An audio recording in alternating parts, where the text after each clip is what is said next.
everyone, welcome back to SS classes. My name is Shaista Parveen and you are watching SS classes. So my all dear student, today I will discuss the biology class 7 ICSE board chapter number 5 which is the respiration. आज हम लोग respiration का chapter discuss करेंगे जिसमें हम लोग का topic होने वाला है एरोबिक एंड एनारोबिक रिस्पायरेशन। तो बिना टाइम गवाए चलिए हम लोग जल्दी से स्टार्ट करते हैं वीडियो को।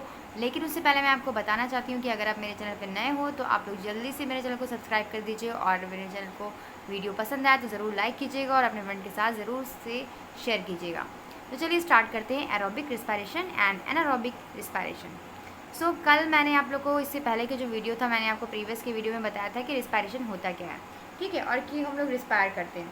सो depending upon the whether oxygen is use during respiration or not in the cell. Respiration can be two types, aerobic and anaerobic. तो जो वेदर होता है, जो मौसम के अनुसार क्या होता है कि ऑक्सीजन को हम लोग रिस्पायरेशन की तरह यूज़ भी करते हैं और नहीं भी यूज़ करते हैं इन द सेल में। सो रिस्पायरेशन को इसी बेसिस पे टू टाइप में डिवाइड किया गया है ड्यूरिंग टू द ऑक्सीजन, ठीक है। सो एरोबिक एंड एनारोबिक। और what is the aerobic respiration and what is the anaerobic respiration. तो देखिए एरोबिक रिस्पायरेशन में क्या होता है कि यहाँ पर ब्रेक डाउन होता है ग्लूकोज का कार्बन डाइऑक्साइड में, एंड वाटर जो होता है बॉडी के सेल्स के अंदर से इनसाइड से निकलता है, एंड ऑक्सीजन जो होती है वो रिलीज होती है एनर्जी के फॉर्म में। तो इसे हम लोग बोलते हैं aerobic respiration. This is the process of breakdown of glucose into carbon dioxide and water inside the body cells by using oxygen to release energy is called aerobic respiration. Body की cell जो होती हैं इसमें oxygen का use करती हैं energy को release करने के लिए।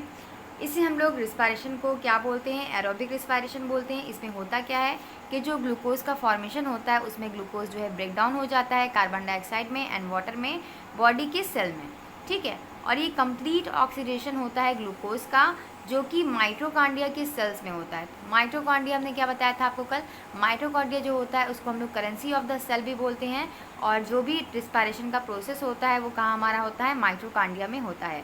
जो कंप्लीट ऑक्सीडेशन होता है ग्लूकोज का वो हमारे किसके अंदर होता है, माइटोकॉन्ड्रिया के अंदर होता है, ठीक है। जैसे कि हमारा जो क्लोरोप्लास्ट प्रेजेंट होता है, जो प्लांट होते हैं उनमें क्लोरोप्लास्ट में फूड का फॉर्मेशन होता है, वैसे ही हमारे जो रिस्पायरेशन होता है एरोबिक रिस्पायरेशन वो माइटोकॉन्ड्रिया ऑफ द सेल, ठीक है, सेल्स की माइटोकॉन्ड्रिया में होता है। सो यहाँ पर होता क्या है कि ग्लूकोज जो होता है ऑक्सीजन की प्रेजेंस में वो कार्बन डाइऑक्साइड में प्लस वाटर में टूट जाता है और एनर्जी क्या होती है, रिलीज़ होती है, ठीक है। क्या होता है एरोबिक रिस्पायरेशन में, ग्लूकोज क्या करता है कि इन the presence of oxygen, oxygen की प्रेजेंस में कार्बन डाइऑक्साइड में ब्रेक डाउन हो जाता है, वाटर में ब्रेक डाउन हो जाता है और एनर्जी क्या होती है, रिलीज होती है। So organism that use oxygen for respiration are called aerobes. So वो सारे ऑर्गेनिज्म जो ऑक्सीजन का यूज़ करते हैं रिस्पायरेशन के लिए वो एरोब्स होते हैं। जैसा कि हम लोग भी तो ऑक्सीजन का यूज़ करते हैं रिस्पायरेशन के लिए, तो हम लोग भी क्या कहलाएंगे, एरोब्स कहलाएंगे। So majority of animals and plants have aerobic respiration. तो मेजॉरिटी ऑफ रिस्पायरेशन एनिमल्स यानी कि अधिकतर जो एनिमल्स एंड प्लांट होते हैं वो एरोबिक रिस्पायरेशन ही करते हैं, इसीलिए उनको एरोब्स कहा जाता है। तो जो भी ऑर्गेनिज्म ऑक्सीजन का यूज़ करता होगा रिस्पायरेशन में उसका हम लोग कहेंगे एरोब्स, ठीक है। उन एनिमल को हम लोग एरोब्स कहेंगे और ज़्यादा से ज़्यादा क्वांटिटी में जो एनिमल्स एंड प्लांट्स होते हैं वो एरोबिक रिस्पायरेशन ही करते हैं। चलिए अब हम लोग आते हैं एनारोबिक रिस्पायरेशन में। एनारोबिक रिस्पायरेशन क्या होता है, when glucose is broken down without the use of oxygen. अभी हमने एरोबिक रिस्पायरेशन में क्या पढ़ा था कि यहाँ पर जो ग्लूकोज का ब्रेक डाउन हो रहा था वो ऑक्सीजन की प्रेजेंस में हो रहा था। बट एनारोबिक रिस्पायरेशन में क्या होगा कि यहाँ पर ग्लूकोज टूटेगा तो ब्रेक डाउन तो होगा but without the use of oxygen, बिना ऑक्सीजन के यूज़ के होगा। तो ऐसे प्रोसेस को हम लोग बोलेंगे anaerobic respiration. It is the completed in cell of cytoplasm. ये जो प्रोसेस होता है हमारा एनारोबिक रिस्पायरेशन का वो कहाँ कंप्लीट होता है, वो हमारा सेल में कंप्लीट होता है। कौन सी सेल में, साइटोप्लाज्म में। माइटोकॉन्ड्रिया जो होता है इसमें भाग नहीं लेता है। माइटोकॉन्ड्रिया जो होता है do not take part in anaerobic respiration. बहुत इंपॉर्टेंट टॉपिक है ये, माइटोकॉन्ड्रिया याद रखना है आपको कि माइटोकॉन्ड्रिया जो होता है वो एनारोबिक रिस्पायरेशन में कोई पार्ट नहीं लेता है। In the absence of oxygen, oxygen की अब्सेंस में ब्रेक डाउन होता है ग्लूकोज और ये क्या होता है, इनकम्प्लीट होता है। जो ग्लूकोज का ब्रेक डाउन होता है वो इनकम्प्लीट होता है। ये ब्रेक डाउन हो जाता है ethyl alcohol and carbon dioxide में। यहाँ पर जो हमारा एरोबिक रिस्पायरेशन था उसमें ग्लूकोज ऑक्सीजन की प्रेजेंस में टूट रहा था कार्बन डाइऑक्साइड में एंड वाटर में, बट यहाँ पर ग्लूकोज जो है बिना ऑक्सीजन की प्रेजेंस में एथिल अल्कोहल में टूट रहा है एंड प्लस कार्बन डाइऑक्साइड में, और क्या रिलीज़ हो रही है, एनर्जी रिलीज़ हो रही है। इतनी बात क्लियर हो गई आप लोग को।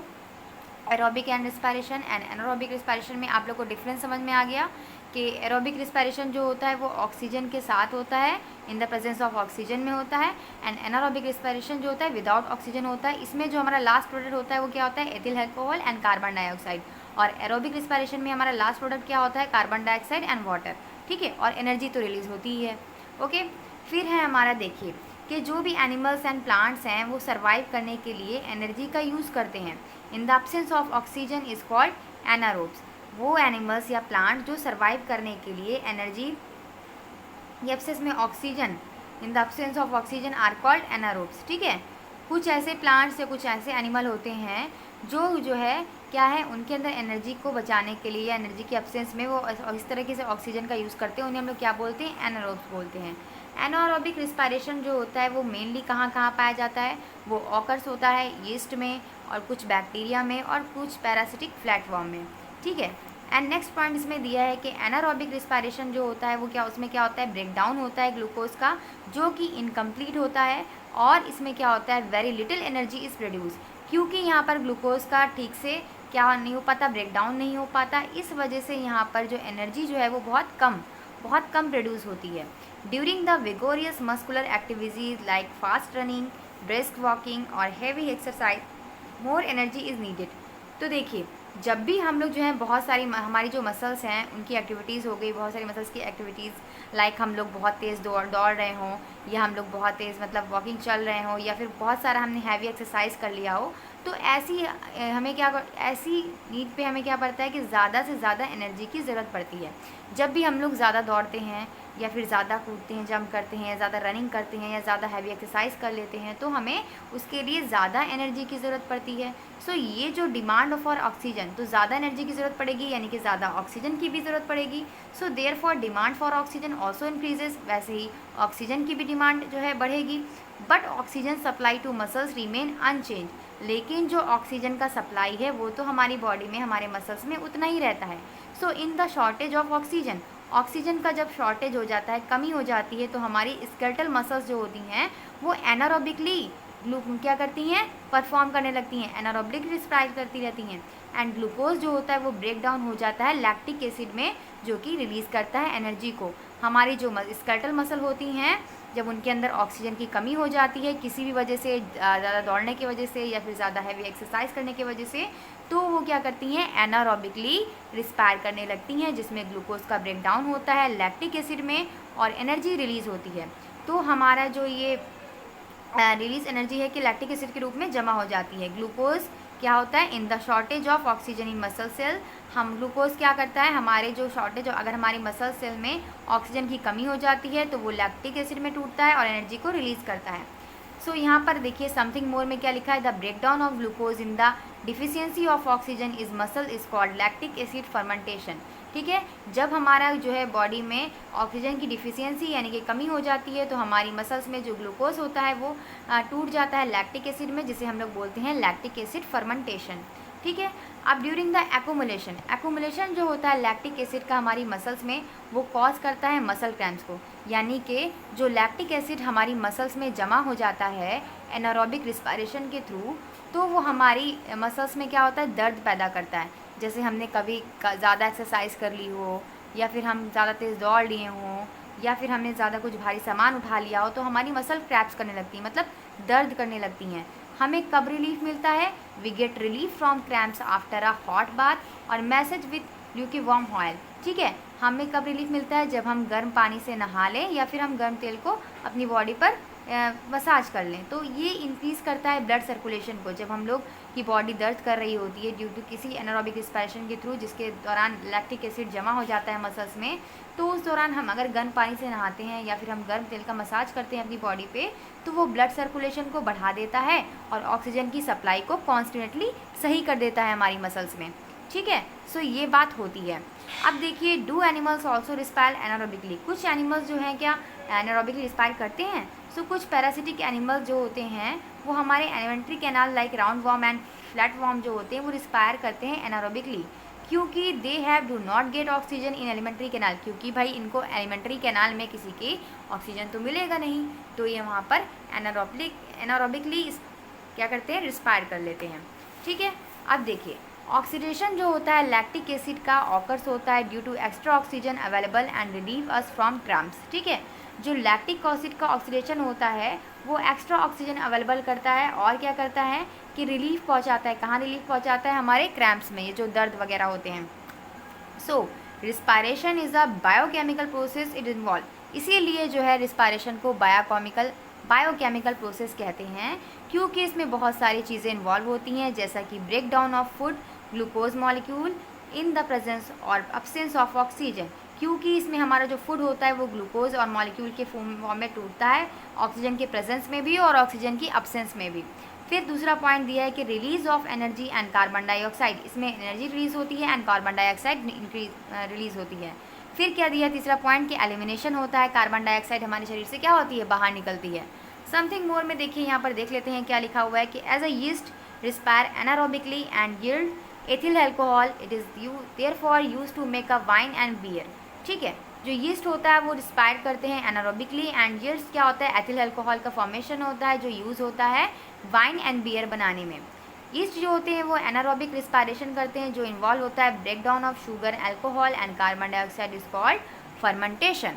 ओके, अब हम लोग ज़रा देख लेते हैं कि क्या डिफरेंस होता है एरोबिक रिस्पायरेशन में एंड एनारोबिक रिस्पायरेशन में। तो एक बार ज़रा ध्यान से पढ़ लेते हैं सारे टॉपिक को, सारे पॉइंट को, क्योंकि हम लोग इससे पहले तो बहुत अच्छे से डिस्कस कर चुके हैं सारे पॉइंट को।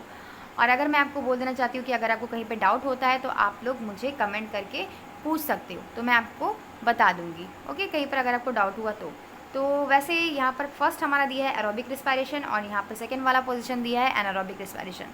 तो फर्स्ट हम लोग देखते हैं एरोबिक रिस्पायरेशन। एरोबिक रिस्पायरेशन में फर्स्ट पॉइंट जो दिया है वो है occurs in the presence of oxygen. ये हमारा जो एरोबिक रिस्पायरेशन है मैं पहले भी बता चुकी हूँ, ये कब होता है, हमारा ऑक्सीजन की प्रेजेंस में होता है। उसका अपोजिट हमारा एनारोबिक रिस्पायरेशन हो जाएगा, ये क्या होता है भाई, अब्सेंस ऑफ ऑक्सीजन, ऑक्सीजन की अब्सेंस में होता है। एरोबिक रिस्पायरेशन में दूसरा पॉइंट दिया है कि ग्लूकोज जो है इसमें कम्प्लीटली ऑक्सीडाइज होती है, और एनारोबिक में क्या दिया है कि ग्लूकोज कम्प्लीटली ऑक्सीडाइज नहीं होती, ये इनकम्प्लीटली ऑक्सीडाइज होती है। ठीक है, एरोबिक रिस्पायरेशन में थर्ड पॉइंट है कि कार्बन डाइऑक्साइड एंड वाटर जो होते हैं फॉर्म होते हैं इन प्रोडक्ट के रूप में, मैंने आपको पहले ही बताया था। और एनारोबिक रिस्पायरेशन में क्या होता है कि इसमें इन प्रोडक्ट जो होता है वो हमारा एथिल अल्कोहल होता है जो कि प्लांट सेल में होता है, and carbon dioxide lactic acid होता है जो कि एनिमल सेल में होता है। ठीक है, फोर्थ पॉइंट इसमें दिया है हमारा एरोबिक रिस्पायरेशन में कि मोर एनर्जी प्रोड्यूस होती है, ज़्यादा से ज़्यादा एनर्जी प्रोड्यूस होती है हमारी एरोबिक रिस्पायरेशन में।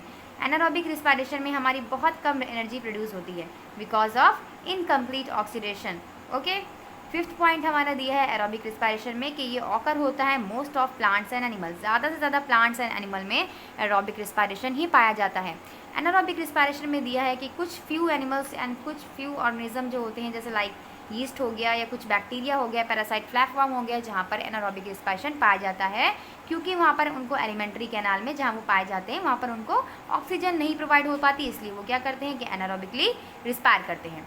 ओके, सिक्स पॉइंट है यहाँ पर दिया है कि mitochondria needed in aerobic respiration.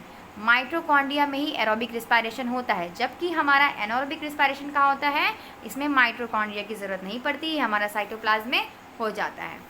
तो ये था हमारा एरोबिक एंड एनारोबिक रिस्पायरेशन के बारे में फाइनल डिस्कशन, जिसके बारे में हम लोगों ने बहुत अच्छी चीज़ें पढ़ी, बहुत सारी चीज़ें पढ़ी।